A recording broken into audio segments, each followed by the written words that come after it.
Hey coin collectors, and welcome to DC Coin World International Coin Channel.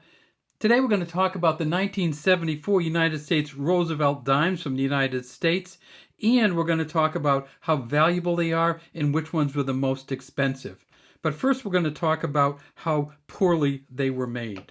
In 1974, at the Philadelphia Mint, which is this coin right here, and of course Philly doesn't have any mint mark on it. If you go over to the back and look, let's see if we can get the light any better.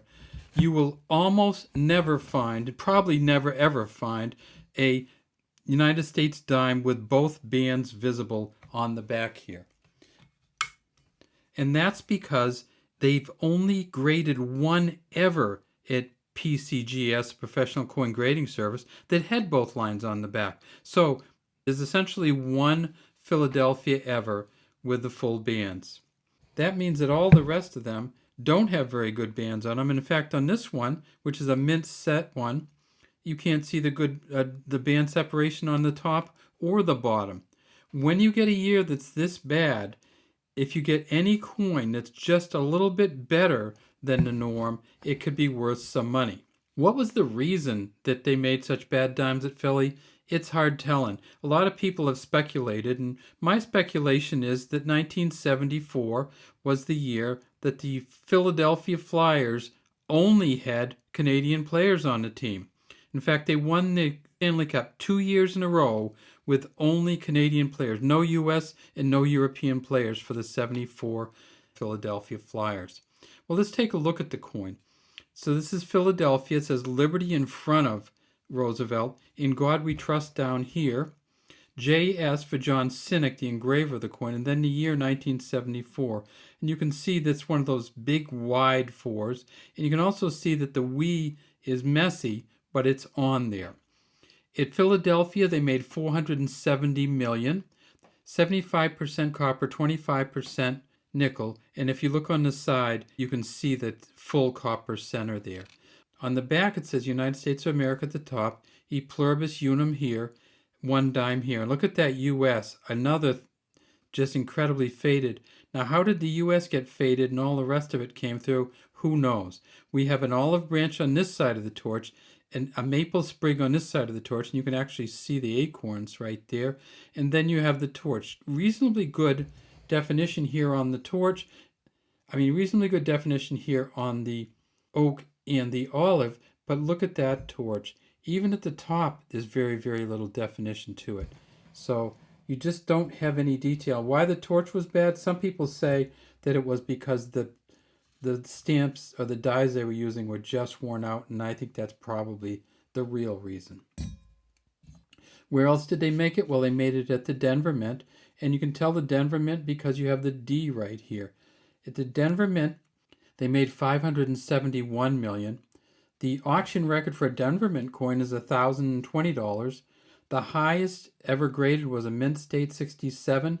That's worth $1,300, and they graded 3 of them. From Philadelphia, the highest ever graded that was non-full bands went for $375 in 2019. Right now, PCGS says the highest graded Philadelphia is a Mint State 67, not full bands.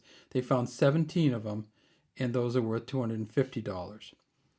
They made these at one other mint, and that was the San Francisco Mint. The San Francisco Mint will have an S on it right here. And here's our version of the 1974 San Francisco Mint coin, and you may never see a better dime than this. But because we know it'll only max out at about $150, it's not worth, even at that price, even at that value, sending it in to get it graded. So this is probably a 69 or 70. If it's a 69, it's probably worth $35, and they've already found 360 of them. Let's look at the back of this one and see what the back of this one's bands look like.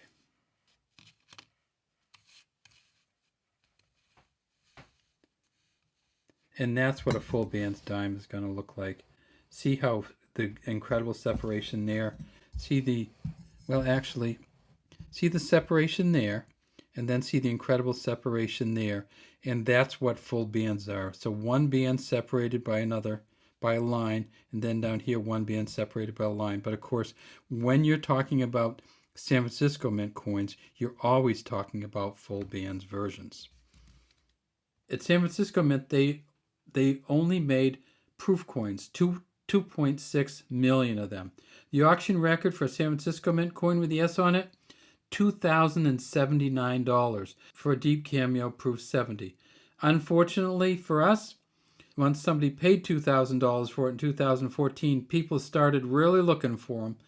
And now a proof 70 is valued at about $150, down from $2,000, because they've graded 360 proof 70 1974 San Francisco dimes. So here they are. They're weakly struck. They're almost impossible to find a full bands one. And if you can get anything even close to a full bands one that looks good, it could be worth in the hundreds of dollars. Let's take a look at the full bands one that they have on PCGS, and you'll see even that one is not the greatest coin ever made. And when I say it's a full bands version, it's not the greatest full bands version in the world, but you can see here's the coin here, mint state 67, full bands. Up here we see that it's a 1974 10 cent. There's no letter, that means it's from Philadelphia, and it's a regular strike. And then if we look down here, we see just the details about the coin.